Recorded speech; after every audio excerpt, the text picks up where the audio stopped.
Oh, we got a stranglehold on a day in the shop coming right up. But I'm gonna stop at the old Dunkin' Donuts first. Oh man, I think we're done with the Patriot from last week.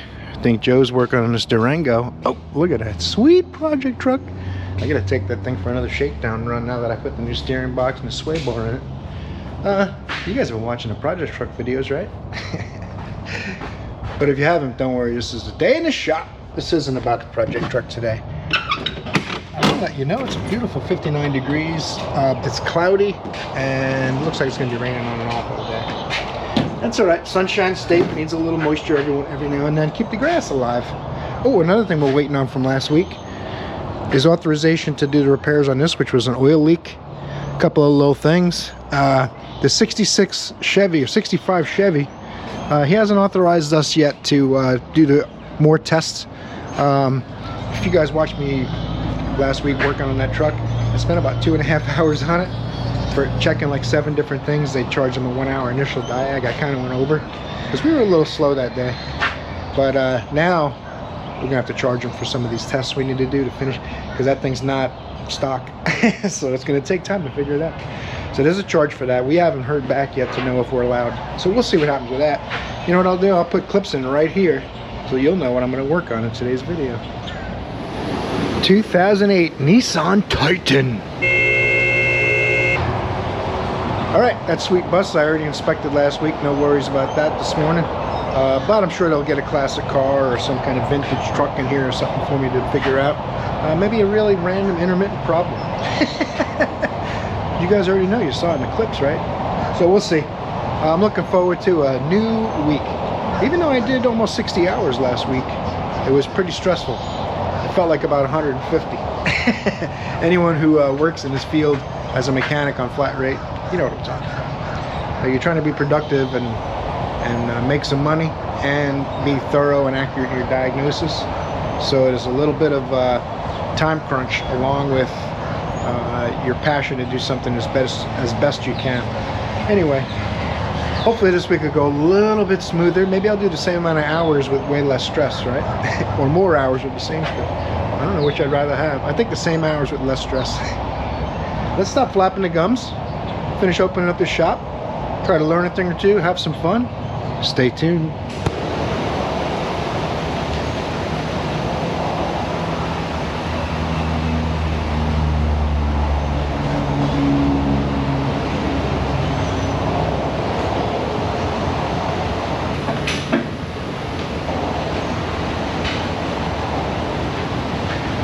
Broken Nissan. 2008 Nissan Titan. Customer says I have an intermittent brake noise. He couldn't really describe exactly what it is. And it only happens sometimes. So he dropped it off. He said it didn't do it today on the way in. Got an hour to figure it out. Good luck. 215,954 miles. My goodness. Where are you going? It's only been 15 years. I guess that's a lot. It's really not that bad. It's not even 20,000 miles a year. It'd have 300,000 miles on it, right? So anyway, let's find the ALDL-OBD2 connector. And could be anywhere. There it is. I'm gonna plug this in. I'm gonna use the old Phoenix Light 2.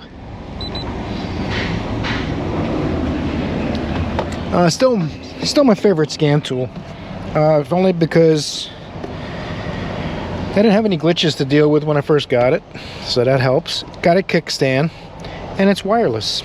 So, of course, it cost about $250 more than the X-Tool IP819. Anyway, we'll go ahead and scan this in, get these two shaking hands, give it a love rating of 7, and it's actually in pretty nice shape for a 2008. Is that 15 years old now? Something like that. So we're just going to see if there's any codes. I know it's going to have TPMS codes. I think the exclamation triangle is because the door's open.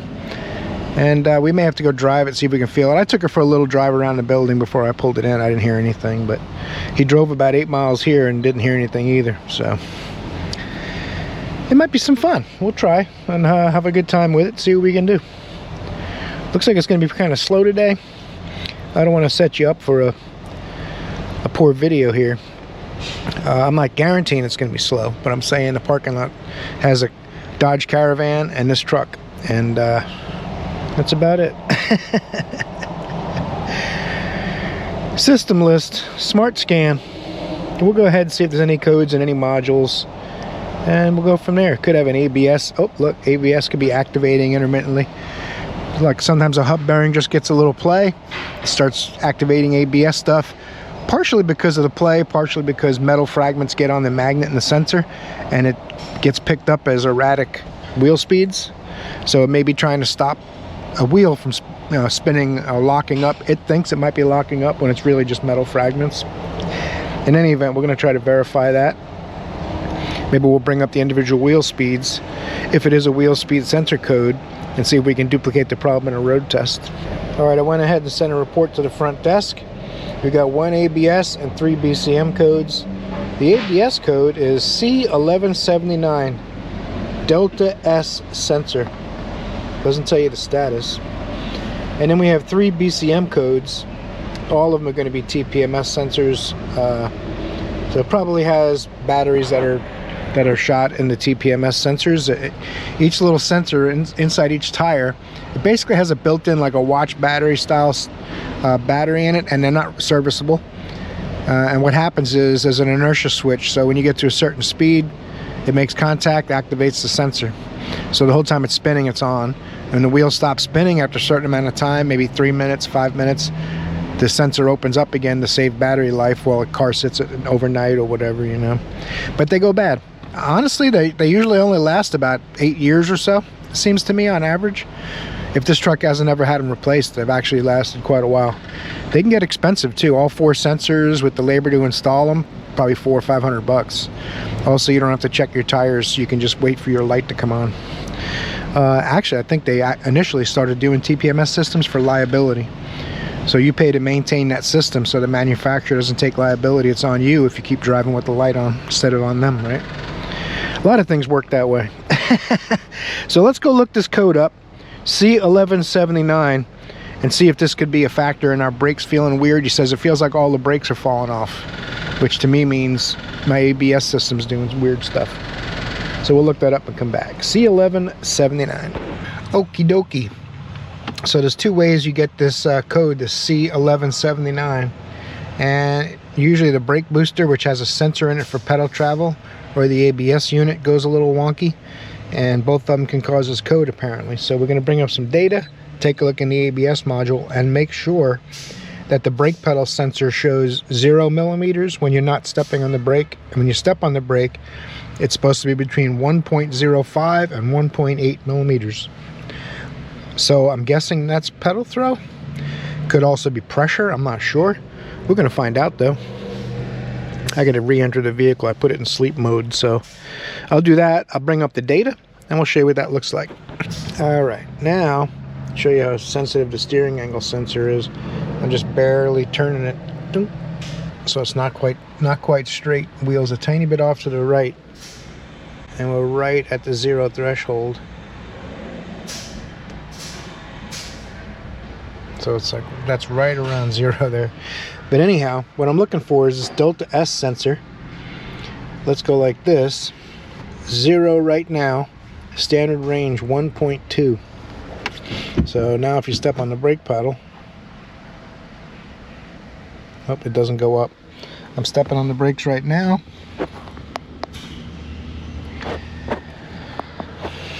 But turn that light off.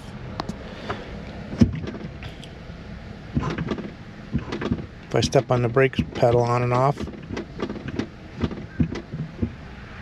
I'm stepping on it really hard. Let me start it up. See if having the power booster filled with vacuum will make a difference. Yeah, it never changes. So there's a sensor in this brake booster. So now what I got to do is, we could shotgun it, say it needs a brake booster, which is 19 out of 20 times it looks like that's what the normal cause of the problem is. The sensor is part of the brake booster apparently, but I can look up the wiring diagram, get the location of the sensor, probably a 3-wire sensor, and we can check to make sure nothing's coming out of it. Because the few people that I've had to do the ABS module, because the sensor was sending the correct signal out, but the ABS module pretended it didn't see it. As long as the wire is not broken, if that's the case, then it's the ABS module. So let's look at a quick wiring diagram so we can validate the sensor being bad in the booster versus the ABS unit. All right, we got us a cool wiring diagram here. E114 is the delta stroke sensor connector. Shows you the wire colors and the locations. So red and yellow, it's this sensor right here. It has a red and yellow wire right there. There's the green one. Tells you all the colors, green and black. It shows you how it's wired to the ABS unit, but it doesn't give you wire colors or anything here. It just gives you pin locations, delta stroke sensor, but that's where I found the connector in the diagram, E114. So the next page showed me exactly where to look. Now I know my wire colors, and the location I like too. I have seen wire colors wrong on a wiring diagram. Maybe they run out of red and green wire, so or red and yellow, and they replace it with something else on a few vehicles, but every once in a while the colors will be wrong. So I always want to see pin locations and colors and get a good idea where I'm at, and then I'll look for a parent wire to make sure it's correct so I know I'm in the right place, right? There's 2 sensors on this, one down below and one above. One's probably for vacuum, one's for pedal stroke. In any event, I got the trusty Klein meter hooked up. I got my ground, got my power. I got the key on. We're gonna back probe this gently. Verify that we have, it says 1.7 volts. I'm not stepping on the brakes though, so it shouldn't say that. So what's probably happening is it's showing 1.7 volts all the time, and the ABS is reading that as a 0, the starting point. But I'm gonna put my hood prop on the brake pedal, come back, we'll see what the meter says. Got my brake pedal depressor on there, key on.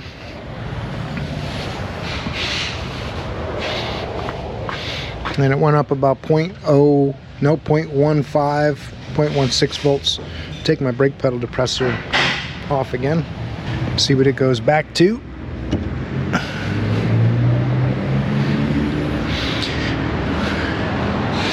.76, so it's about 150 millivolts, which is 0.15. And you can see the little glitch where I put the sensor on and off. So what I can do is I can also unplug this sensor.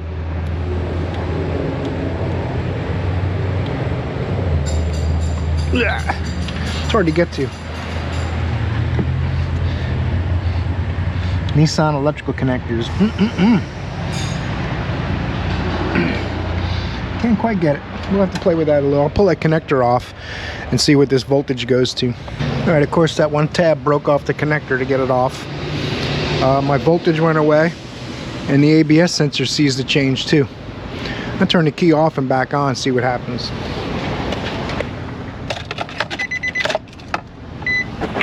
So it's got a bad booster, which is what we kind of suspected. We just wanted to prove it out before we start ordering parts, right?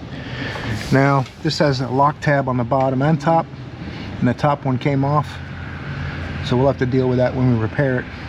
Let's plug it back in.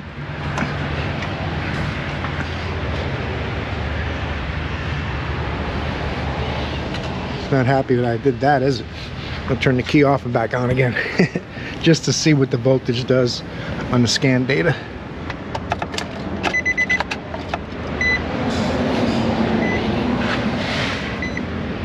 Well, I'll do it with the pedal unpressed again. Should have a new 0. Look at that output. 4.37 with the pedal depressed. That's kind of a good thing. I can see the voltage changing right out of the sensor, and it's not supposed to do that. 1.7, it's going up 3 volts. It's not supposed to change that much. So the sensor's bad in the booster. I just like to go run around in circles and verify it 2 or 3 different ways. So we'll see if this customer wants to go further with this. Hopefully. That does not look like a very easy booster to change. I would have to say you probably have to take the ABS unit out. We'll see. Alright, pop my little caps off the wipers. The booster is on the way, but we're not getting it from Nissan, as you might expect. It's going to be aftermarket. We'll see what happens. Hopefully the rebuilder will have replaced the sensors. We'll see. 14mm. I thought the ABS would have to come out, but the procedure says remove the cowl and you could snake it out of there. So I think we're going to take the lines off at the ABS though, and we'll just have to bleed that afterwards. And we should be able to pop this unit out of here without the master on it, with the cowl out of the way. That's the hope. So a couple of 14s.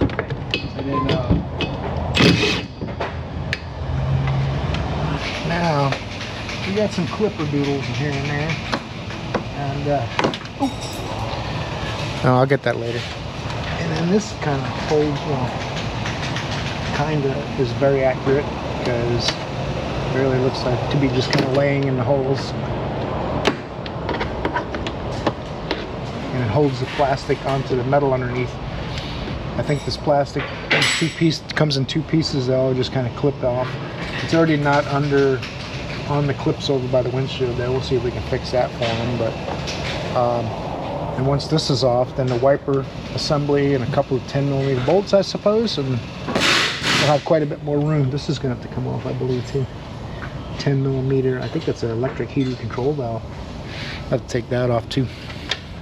After you snap the wiper cowl off, and I use that term literally, you pull this washer hose out of there, a little rubber grommet, and it should lift out of there. Oh, there's more stuff attached. Uh-oh. This is like it's been broken a while. This thing's going to be like a brand new car if we fix that too. Look at that thing. Now, of course, this is an older car, so stuff's falling off. I'm going to silicone that back on so it'll kind of stay in place while we work on the rest of it. This will be dry.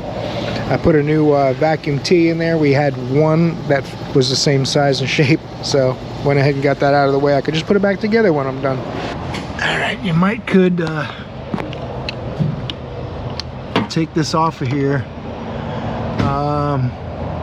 You probably don't have to remove, oh yeah, you do, because the wiper motor bolts to the firewall and to the steel cowl. So you might as well go ahead and take the 3 bolts out and lift the assembly out of there, make it a little easier. I'll clean all the leaves out of it too, but miscellaneous bolts outside, some 10s around the outer perimeter, the braces of course, and oh, look at the water drains.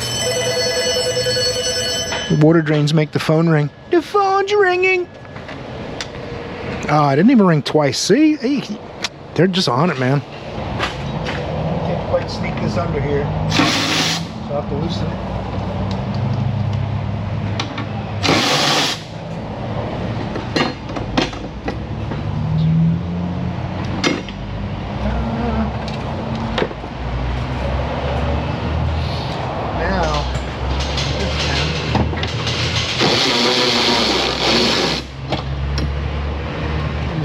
Back here.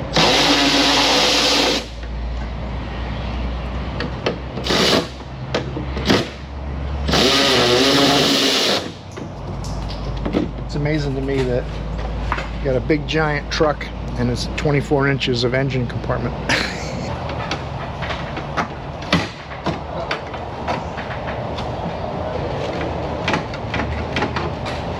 Stuck on here pretty good.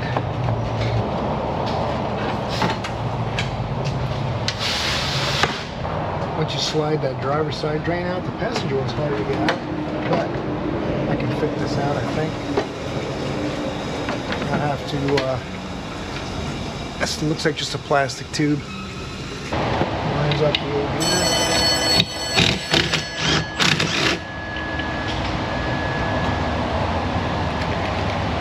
2 bolts on the booster. A little tricky.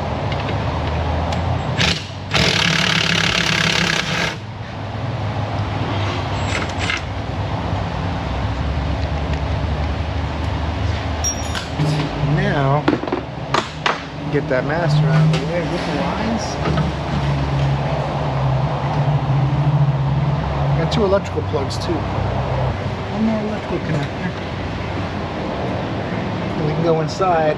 We gotta get a brake pedal linkage disconnected, and I gotta get these vacuum hose.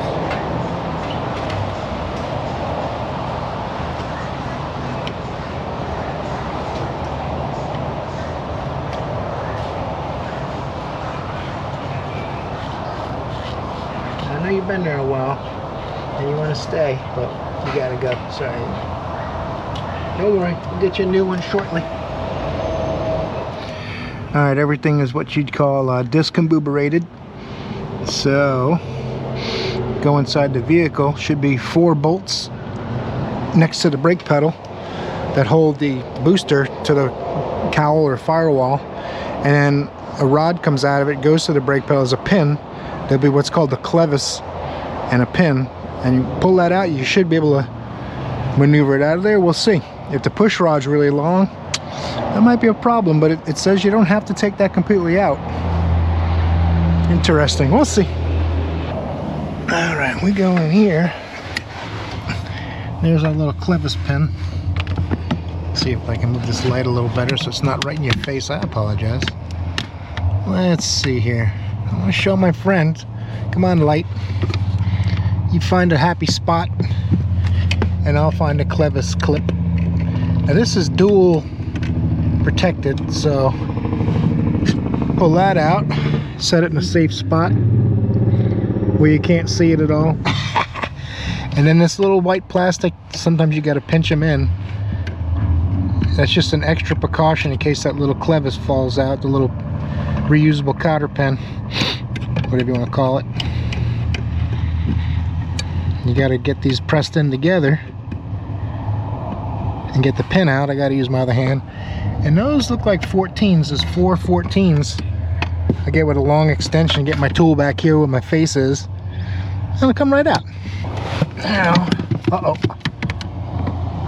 these are 13s, but luckily they're not rusty or anything. And I got my 14 down here with me, and that's what we're gonna use. It worked on the other ones, so of course I turn you guys on a little bit, so I could spin this last bolt out real easy, and everything fell apart. We're used to that. That's all right. It's the nature of the beast. All right. Now, come out, I command you. I don't know how long it's going to be before the booster gets here, but we've been kind of slow today. Of course, the Jeep, they took the Jeep for a road test, and now it's got ABS codes and cool stuff like that, so I don't know how much longer we'll work on it in perpetuity. It's been here like 3 weeks or a month. So now it's got SDARS communication codes, ABS code for the right front. They got me a sensor, but we didn't diag it. We're just gonna pop one in and see what happens. And it'll probably fix it. 9 out of 10 times it does, but not up to me.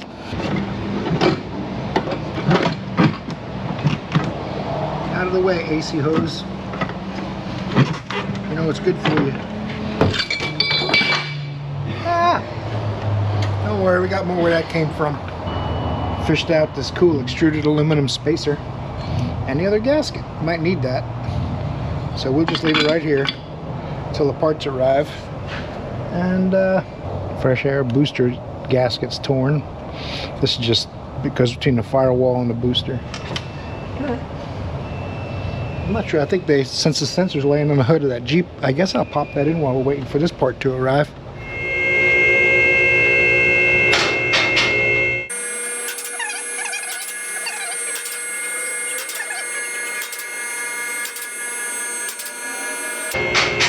Poor guy's got like $3,500 and an $800 car so far, and we just keep adding stuff. Alright, we're on out mode. 2 modes on your power tools, in or out. And since this sensor's coming out, I got an out mode.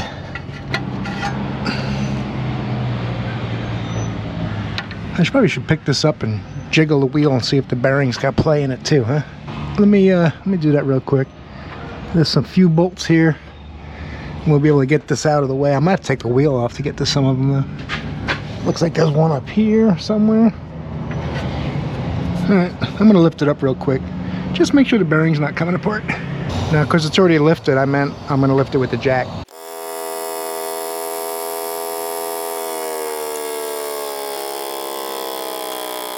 Look at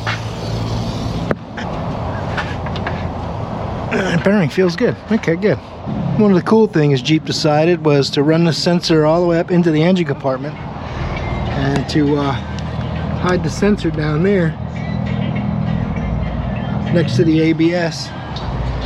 So what I did was I popped the female side off the frame rail. So now when I loosen all this, I'll be able to pull it into the engine compartment a little bit more, at least back to where this touches, and hopefully unplug it. So I'll probably undo all this, put the new one in and get it ready, get the wheel back on so I can lower it down, not have to stand on my tippy toes. So that's the plan anyway. Most manufacturers just put the connector right here, but you know, they got cool ideas. Bill and Bob at it again. Giant 13mm bolts to hold a ABS harness to the fender well. I can't explain it. It's Bill and Bob again. Oh look, there's a another push pin there.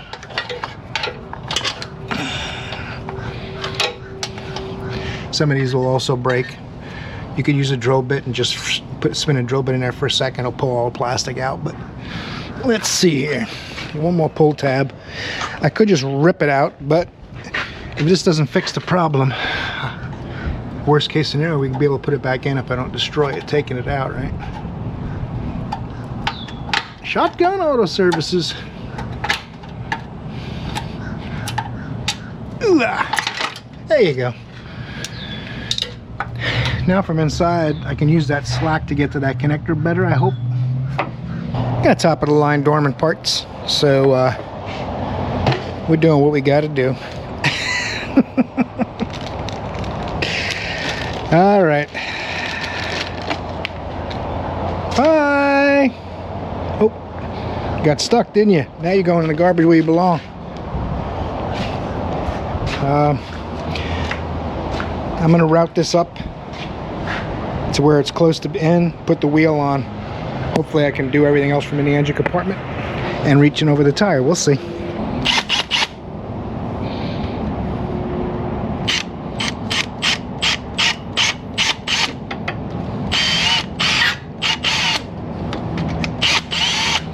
Easy.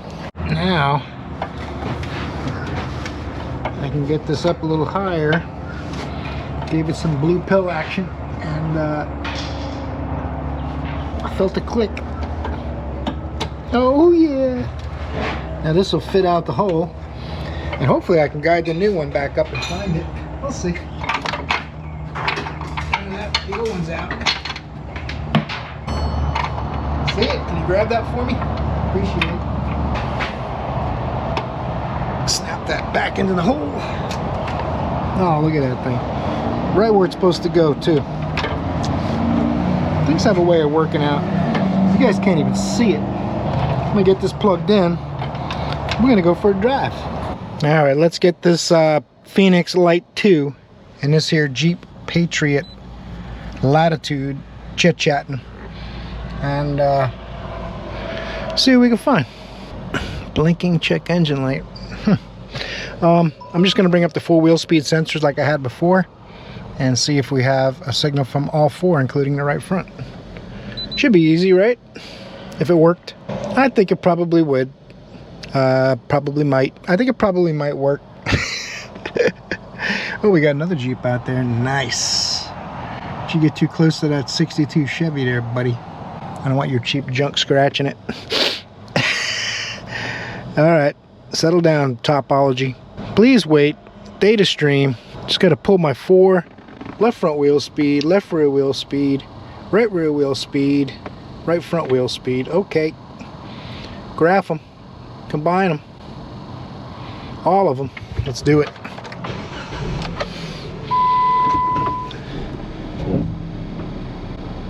Ta-da!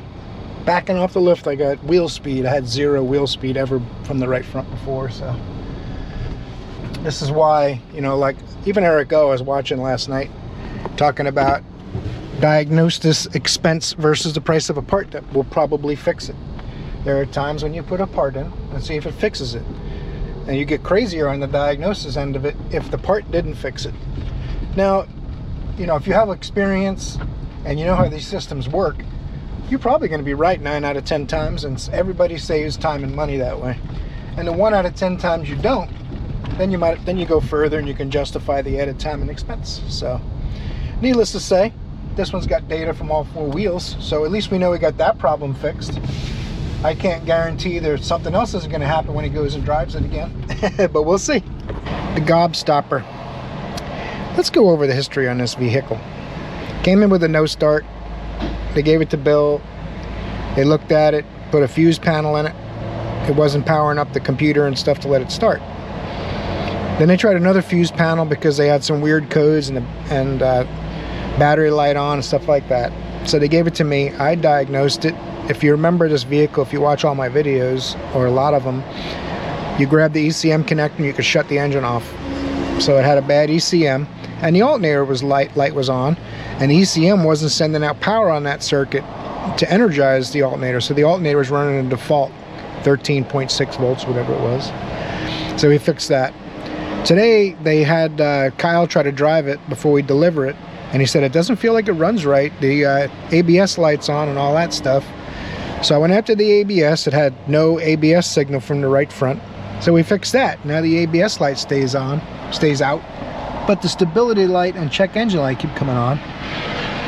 So I'll go over that with you. It sets a stability light code because it sees codes in the engine control module it doesn't like. So now we're chasing the P0017 code that's resetting in the engine. That's a cam timing code. And if you look at these data PIDs, the exhaust cam and intake cam, they should never be over 8.5 degrees difference from the crankshaft.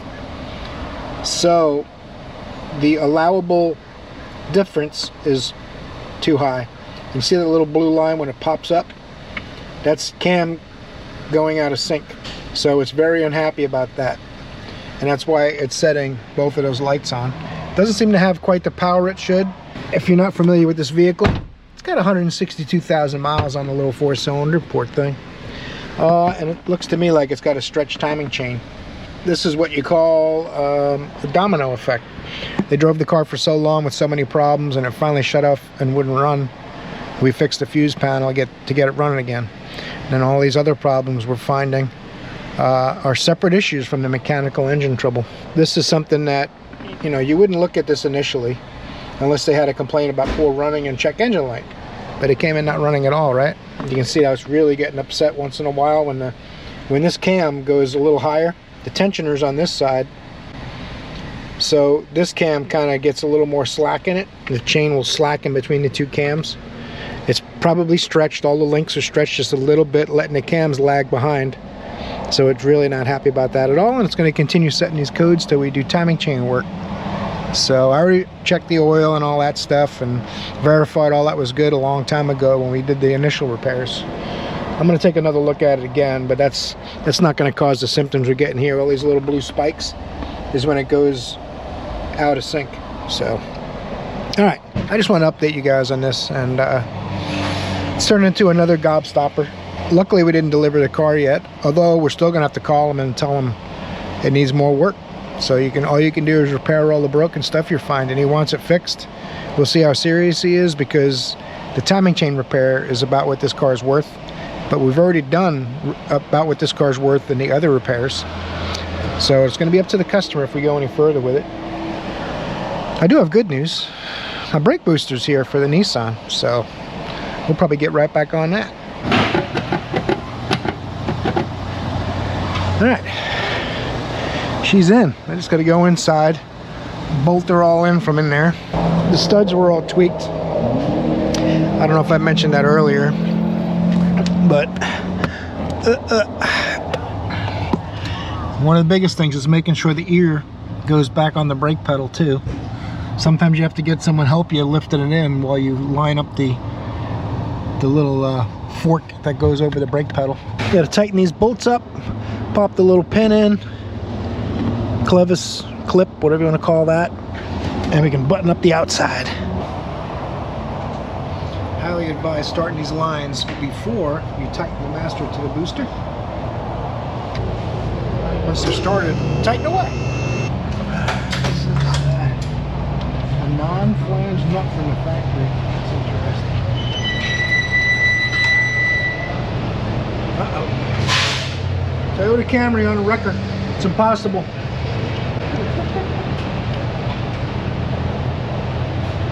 Must be a bad battery.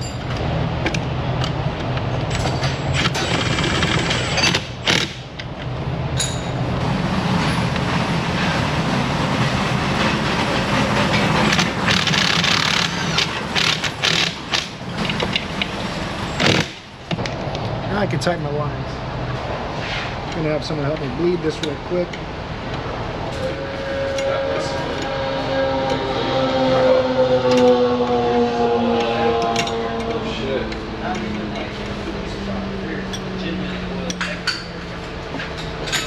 I like to just bottom the lines out and then barely bump them off. Don't forget your booster hose clamp.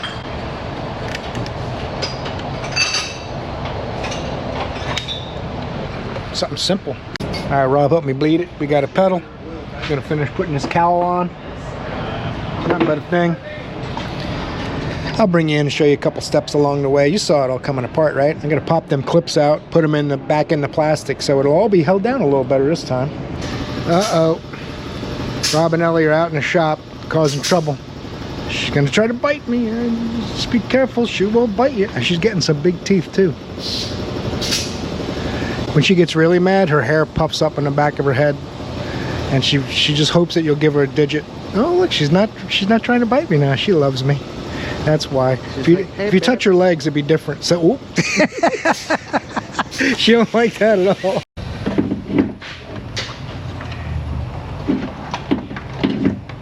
All right.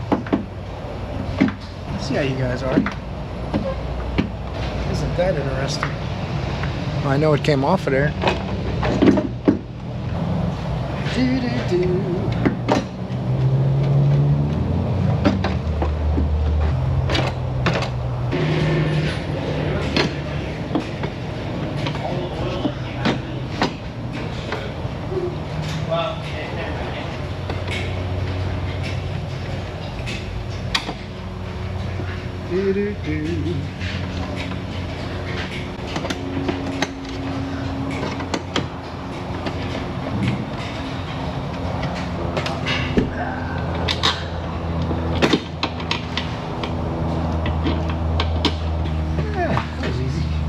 Not really done yet, but we're close.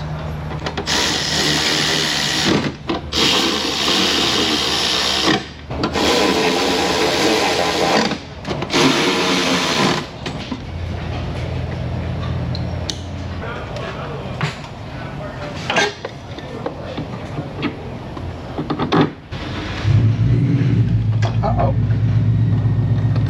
Yeah, but I used to go on high rock and my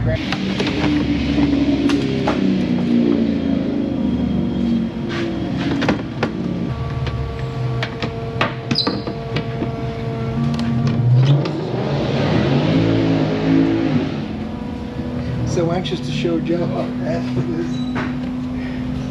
What was it? He's so anxious to let you hear how fast it is. Oh, did he go? Was he going back this way? No, he went across the Turned street. around and went back down? Yeah. Sounded like he was calling you out, Rob. He said something about Rowdy Dowdy ain't got nothing, something like that. Just tell him what he said. It's not from me. I didn't say it. Oh.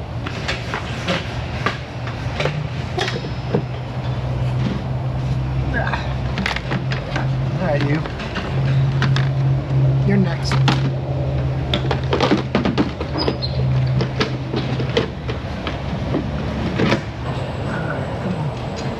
Where'd you go? Right there. What's the deal? Couple of threads.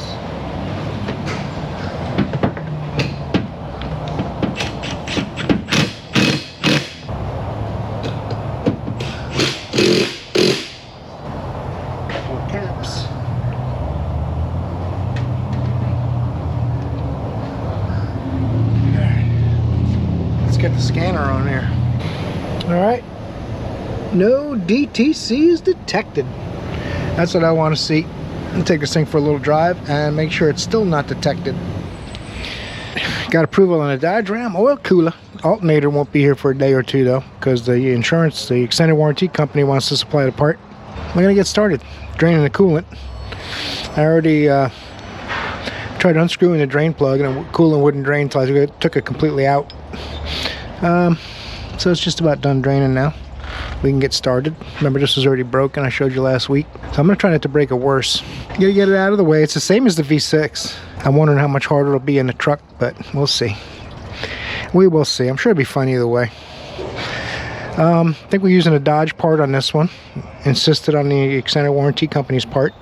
Not like the Nissan that I put that Dorman brake booster in from Napa. We'll see what happens with that. Let's get started. Holy moly, this thing is all broken up.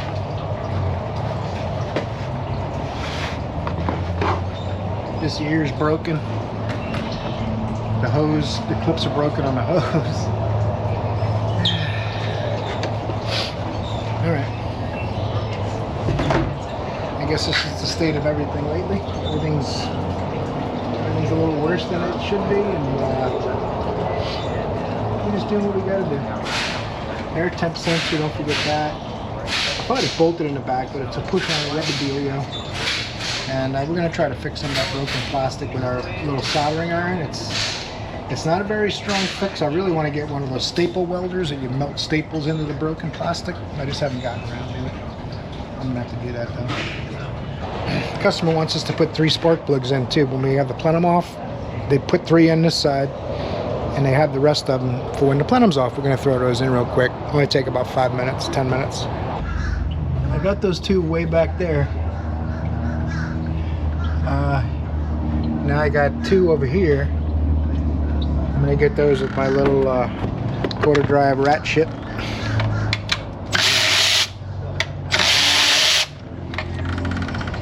I just used my ratchet wrench on those ones in the back and then spun them off by hand. Electrical connectors. A couple more electrical connectors down here. I could leave the throttle body. Nah, I'll take it. I think it's just that electrical connector and this tab. So instead of taking the bolts out, I'll leave it on. Well, this thing is a ways back here, so topside creeper it is. Because I can't see anything back here under the dash. Or take that out of here. Get it to the side. See it? I know you can see it now. I'll move that for you. How about that? Now it's glaring. It's like your retinas are being burned by the sun. You can see that connector so well now. 10 millimeter. I hate using this thing because you're laying on your chest the whole time, but I don't know what the alternative is. I'm trying to float in the air.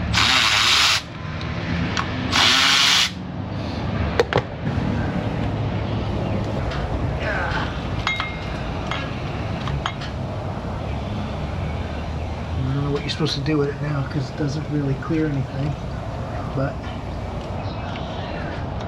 I guess if I unplug it will. Maybe that's what I'm supposed to do.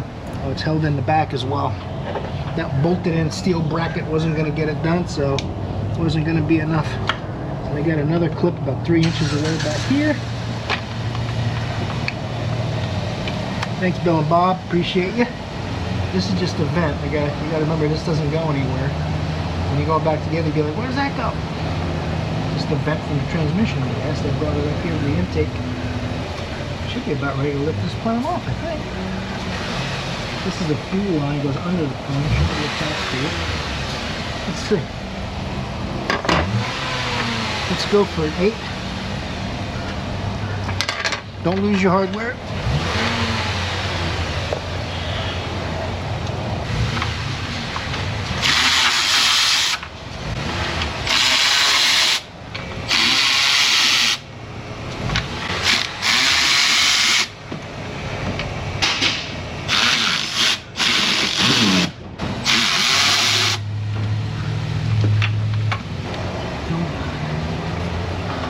way back there. All right, let's use this. Thanks for holding on to that for me a second. Oh, there it is. There's going to be 7 bolts, I believe. Unless they added something because it's in a truck instead of a van. Something is happening.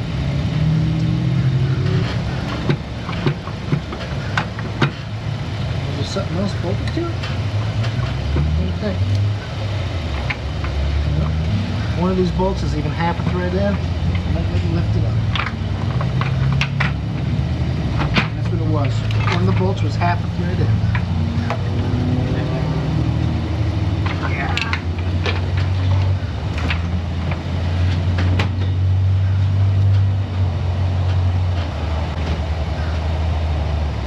All right. Now we're getting somewhere. I'm gonna go ahead and pop the spark plugs in while we're in here. Then I can focus on my job. Uh-oh. Bracket's in the way of that one. Gotta climb back down and get a wrench.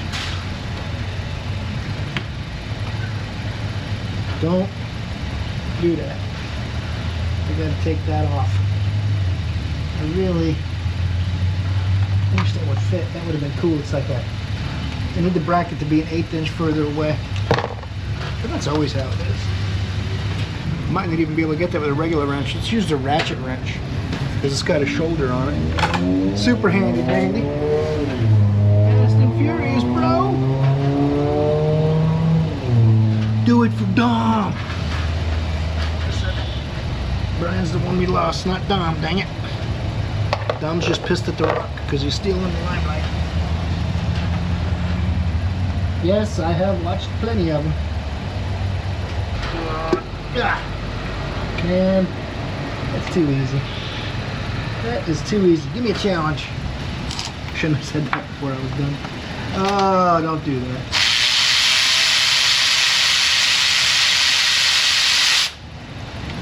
That's why I don't do them by hand. It's about 1.5 inch threads.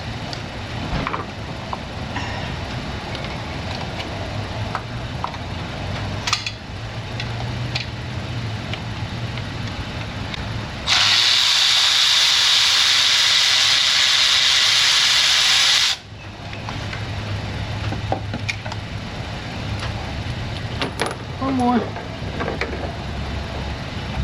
Yeah.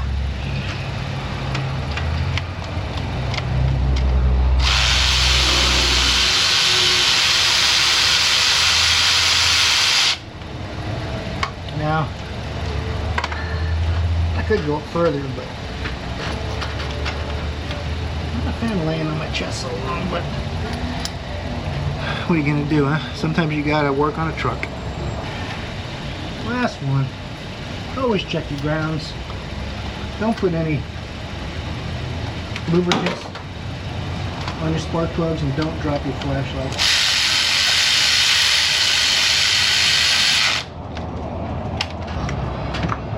Alright. That was easy. Quick point, nothing. I think they're actually charging me something. A couple tenths of %.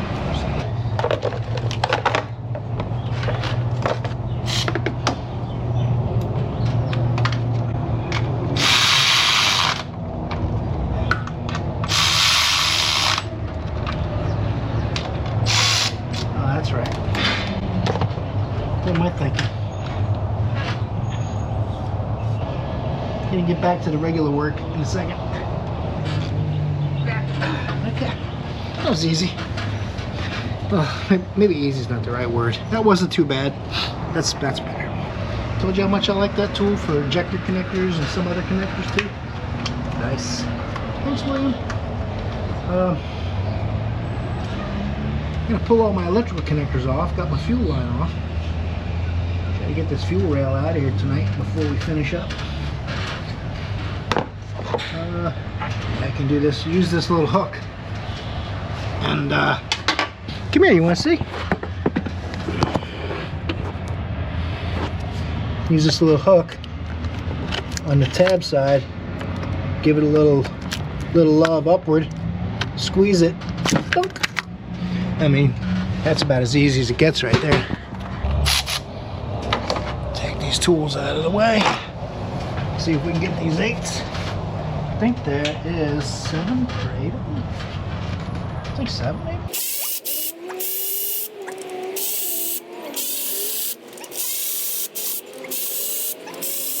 I'd be surprised if there isn't one back there. Let's see. Oh yeah.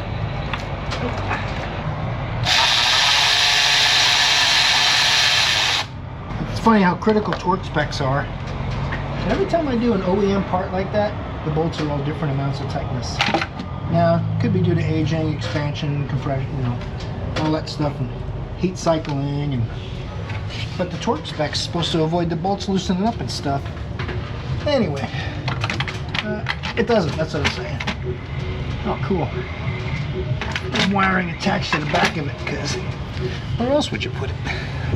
Oh my goodness. Got it. I don't hear any more complaining out of you. You wanted this, you got it. Now, I'm gonna get some paper towels like I normally do. See if we can stop anything from, some big chunks from going down the intake ports, and then we'll start wiping and cleaning and blowing stuff away.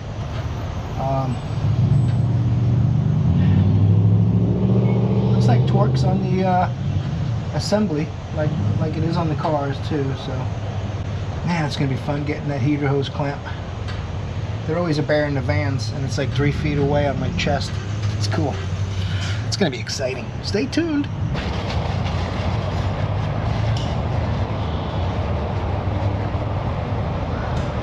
This is not tissue paper. This is a pretty heavy paper towel. Now, we can try, see if we can get these connectors undone without too much fuss.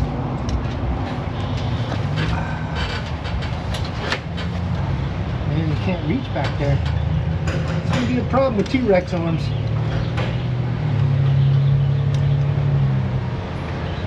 We are gonna have some trouble. I got a feeling. But you know what I could do is get this light bar out of my way a little bit. Hey man, I didn't ask, I was telling you. Get out of the way. You're gonna have to see if one of my tools will do it. Aha! Told you it was easy. It's a big deal, you crybaby.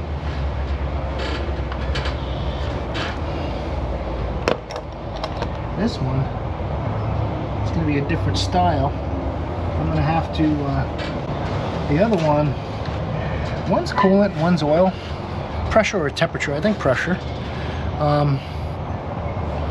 But I can't get low enough to squeeze it and push it off. At least not with my hands.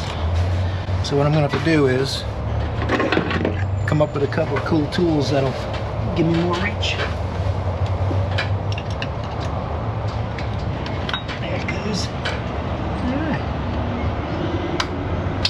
If I unscrew the sensor, I might be able to get to that hose. Alright, I got some plans. Let me get a 19 and unscrew that temperature sensor. See if I can get to the hose without lifting the assembly up first. Usually in a van I lift the assembly up and then do the hose, but I'm not going to reach back there and hold all that stuff and be able to pull that off, I don't think. So, I'll come up with an alternative plan. 19 millimeter.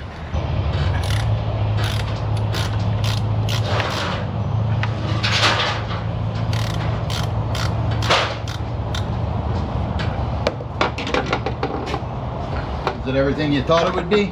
Oh yeah. How are they, other than having to lean over, is it about pretty much the same? It's exactly the same. The only one I ever did that I didn't like was a Challenger. I did it at my house, or a Charger, one of the two, and it was a bitch getting a fucking bracket off on the side to get it out. If I turn that, I might, stay with me. Turn the clamp just a couple of degrees there. I might I was like a 1.5 feet taller. This would be easy. Of course, that would make me 7 foot tall. 7'1". And take away my last inch. This does not fit. So let's try this.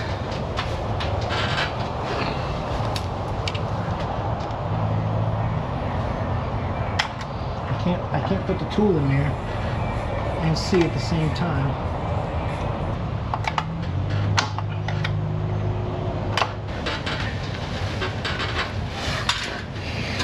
I get a pry bar.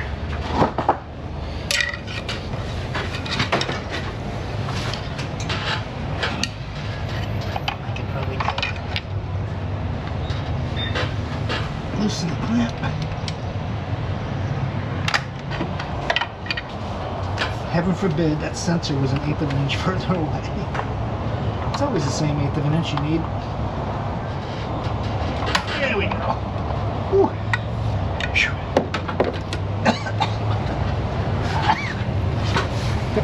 Show you what I'm battling with. That right there. It's easy, man. What's the big deal? Much rather do this in a van, say the truth. In a van, I've got this job down to about an hour and a half, hour and 40 minutes an hour, like a Jeep. What was that I did the other day? Was that a Cherokee or something like that? Anyway, on a big Ram truck, when the front bumper to the oil filter is about 4 feet. Yeah. All right. But you know what? All I gotta do now is undo those Torx nuts. I think there's 5 of them. And I can lift it out of there. Let me get this cleaned up a little bit. I already did the first round of cleaning. Now I'm doing the second. I'm not gonna lift the oil filter housing off yet until I clean most of the stuff out of here. And I don't want to leave it open all night without the oil filter housing on it. So if I take it off, I'll be compelled to put the new one on. And I'm not gonna have time for that tonight. I'm tired. These big trucks.